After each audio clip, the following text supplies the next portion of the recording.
And a super clown dog. Howdy, Snacker Stars. I'm Brandon from the sAs Snack Food Appreciation Society, here with you for Pizza Night.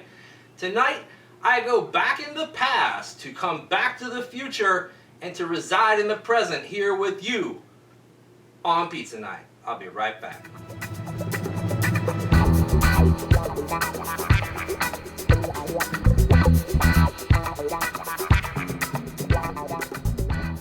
You are looking live at Pizza Hut at Bailey's Crossroads in Falls Church, Virginia.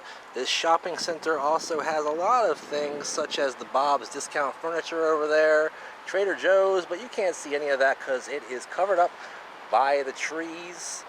There is, however, the Best Buy, and you know that's where you go to get all of your videotapes and CDs, right? So do I. Anyway, something kind of retro has come back at Pizza Hut, and it's time for me to take yet another look at it with a different twist. I'll be right back right after this to do that on Pizza Night. Have no fear, Pizza Night is here, so grab yourself a can of beer for Friday night, July 24th, 2015. Just shovel it in. I can take it. That's a big mouth kitty.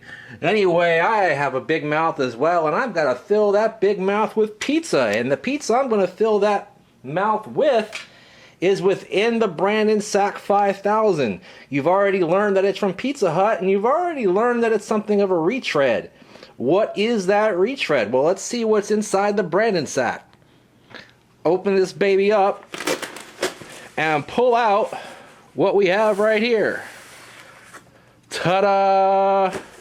Da-da-da-da, indeed. And as you can see, that familiar black and red box that generally holds the brand new flavor of now type pizzas from Pizza Hut. Well, this one's not quite so brand new, but you see here it tells you to say hello to our new crust flavors and never skip the crust again. Well, this particular type of pizza for the first time has the option of having the crust flavors. You see some of the crust flavors listed here, and a couple have been created for the Cheesy Bites Pizza, which has returned after an absence of about a year. You'll remember last year it was brought back to commemorate the release of the Teenage Mutant Ninja Turtles movie that was out last year, and they even gave it the opportunity to have a katana cut version of these pizzas, as well as various different flavor combinations based on the personalities of the Teenage Mutant Ninja Turtles.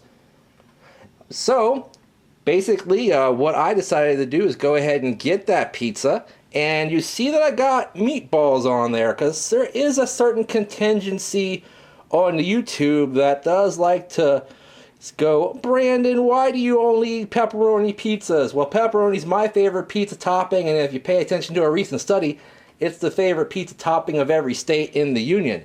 Alright, now taking a look here on the edges, you'll see the nice little curled up, rolled up cheesy bites with cheese pouring out of them. And you'll notice a white powder on that cheesy rolled up. Basically, like I said, there's two new powders that you can get. One of those flavors is actually a sauce, I think. It's a barbecue sauce that they kind of glaze on or brush on along the edges.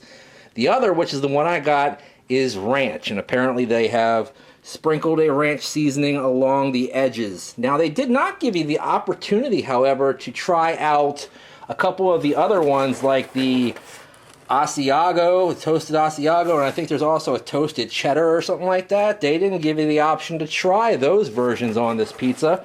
Oh well, this pizza is a large, and it was $11.99. Now, I'm used to getting ripped off when I go to Pizza Hut and get one of these type of pizzas. They don't normally give me the complimentary marinara sauce, but this time they did, even though I decided to order my own for 50 cents as well. So I've got two, and I probably won't even use a full container of one. Anyway, let me go ahead and pick up this 420 slice, if I can find it.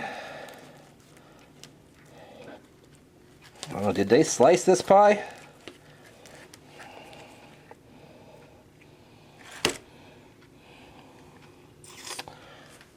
I've just reached a conundrum as they have not sliced this pie. So let me get my pizza cutter and see what I can do about that, alright?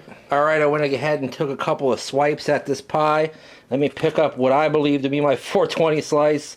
There you go. It's sticking to that slice right there. I don't care. Nice and floppy crust. Look at those big, juicy meatballs. They didn't have the meatballs this time last year when I reviewed the regular Cheesy Bites pizza with the katana cut. This year they do. And then you get even more close-up of those cheesy rolled-up goodies. All right, guys, I'm going to go ahead and put this down. And I'm going to go ahead and put it down my gullet and review it and let you know what I think about it right after this on Pizza Night. All right, Snacker Stars, I'm back. This pizza does smell really, really good. I'm kind of excited about it. I'm kind of trepidatious about the ranch on the back because I don't really like ranch on pizza too much. But I wanted to try something completely new since this is kind of a repeat in terms of a review. Let me go ahead and open that bad boy up. Pick up that 420 slice that I was talking to you about a minute ago. All kinds of stuff's trying to fall off of here, so I won't get too fancy with it. But there is your straight-on view. As you can see, the slices are not gigantic, but you can probably get 8 decent-sized slices out of this pie should they decide to slice it for you. They didn't slice it for me. What do you know? Alright guys, let me go ahead and first take a bite of the front, see how this tastes with the meatballs, and also I got the crushed tomato sauce, not the marinara, on the inside. Alright, pretty good there. Nice little bit of seasoning to the meatballs. The cheese tastes like regular old Pizza Hut cheese. I do like that crushed tomato sauce better than I like their marinara.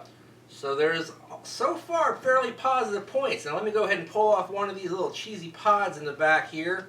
Now I noticed that half of these are not very dark and the other half's a little bit dark. Kind of an uneven bake. And to tell you the truth, neither side really looks quite as dark as they should be in my opinion. Alright, so I'm going to try this out with this ranch seasoning on it to see what it tastes like.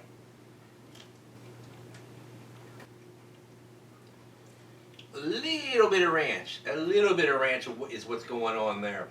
Not a lot of ranch. A little bit of ranch. Go ahead and take a quick dip in the marinara. Fairly runny marinara, not any chunks or anything in it. That looks like tomato juice, to tell you the truth. That marinara can stay home. Tastes straight up canned. I didn't like that at all. Okay, well, altogether as a pizza, it tastes really good. Nice and greasy, nice and meaty, nice and cheesy, nice and saucy. The crust falls off a little bit because it's not quite baked enough, I don't think. You know me, I don't like my pizza to be overbaked, but being underbaked can be bad too. So I'm not real happy about that. The cheese in the back of the crust tastes fantastic without a doubt. The ranch is where I kind of run into a little conundrum in the fact that I don't taste any ranch, guys. Except for the very little bit of an end. It's kind of like if I was eating a bowl of regular tortilla chips and I got a corner of a Cool Ranch Dorito in there at the very end, and they just kind of, oh hey, there's a little bit of ranch in there. But other than that, I think that may be determined as to how much is put on the pizza by the particular pizza chef. So maybe they can get heavy-handed and make it more ranchy, or maybe it can turn out like this where it barely tastes like ranch at all. Now because of that, it is missing its traditional seasoning, which is the Hut's favorite seasoning with the garlic and the butter and the Parmesan. So it doesn't taste quite as good on the back side as last year's pizza did. So gotta deduct points for not being sliced, gotta deduct points for being a little undercooked, and for the flavor of the back end just not being quite as good, guys. What can I tell you? All that together, strong beginning and a weak end brings us to a final destination goal of 2/3 of a thumbs up. Pretty close, guys, but you just didn't quite get it done. You know, not a bad price for a large promo pizza, but not the best price in the world. You know, you can get a cheaper pizza sometimes at Domino's. Of course, it won't have cheese in the crust, but oh well. You know, what can you do? You might have to live with a little less cheese if you want to save cash. Alright guys, thanks for watching Pizza Night this week. If you have any comments, you can leave them down below, good or bad. I'll get back to you and let you know what I think about what you have to say. Also, follow us on Facebook by joining our group. The Snack Food Appreciation Society group on Facebook is growing and swelling and becoming an animal all of its own. Something like 500 of the coolest people in the world are in it. Why aren't you? Follow me on Twitter at Brandon Reich SAS. Also Instagram, the same thing. Follow me there, Brandon Reich SAS. Anytime you're on the social media and you want to know something about snacks and food and good stuff like that, just put the hashtag Snack Society in the search box and everything will come up about the SAS, the Snack Food Appreciation Society, and what we've been talking about, what we've been doing, and what we're gonna do for you coming up here for the rest of 2015. Speaking of which, we need your help to help us get to our goal of 500,000 views by the end of the year. So check out that extra hashtag of 500K by New Year's Day. And that'll mean watch it and share it with your friends over and over again. If you've seen it, watch it again. If you haven't, then it's new to you. Thanks for watching, guys. Do the 4 horsemen of YouTube. Like, favorite, share, subscribe. And in the meantime, in between time, I will see you next time. Bye-bye.